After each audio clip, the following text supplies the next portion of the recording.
Let's go through this top 40. Exxaro, top of the top 40, a gain of 2.5%. This company came out with a trading update earlier today saying that we'll be seeing a rise in headline earnings per share of up to 73%. Commodity prices doing better, and so is the demand picture. Exactly. The demand, you're finding a broad recovery across the commodity stocks, including platinum. The golds are doing, Goldfields had, I think, a big resurgence in profits, although it did disappoint on the margin, but a substantial improvement in the profits. Exxaro, the same thing, and basically it's really a recovery from the I think dire situation that had hit the sector in 2009.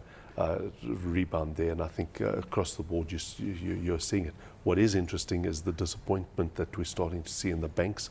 I think it's an industry problem. It's not just a banking problem. If during the crisis, the banks had quite a big write-off of profits against profits for bad debts, and a lot of the analysis was suggesting that there's a bad debt dividend that's going to be coming back onto the bottom line.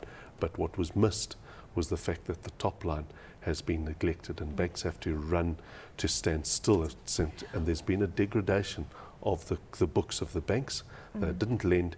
It's going to take a little while for them to be. Well, let's touch on the banking sector, because you've got Nedbank basically coming in second today, a gain of 2.25%. Old Mutual, a rally of 1.6%. ABSA, a gain of 0.3%. And we had First Rand down 0.36%. Standard Bank down around 0.4%. So a mixed sort of bag out. Yeah. But we know ABSA came out with results today. What is the news with Nedbank and Old Mutual? Nedbank came out with results earlier this week, pretty much in line with what most had expected. We know the speculation going around.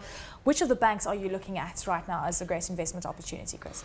Well, I think generally the banking sectors are overweight in the portfolios because they're seen as cheaper as, say, against resources, etc. But I think there are starting to come question marks. Has the recovery in the banking sectors coming to is that stalling?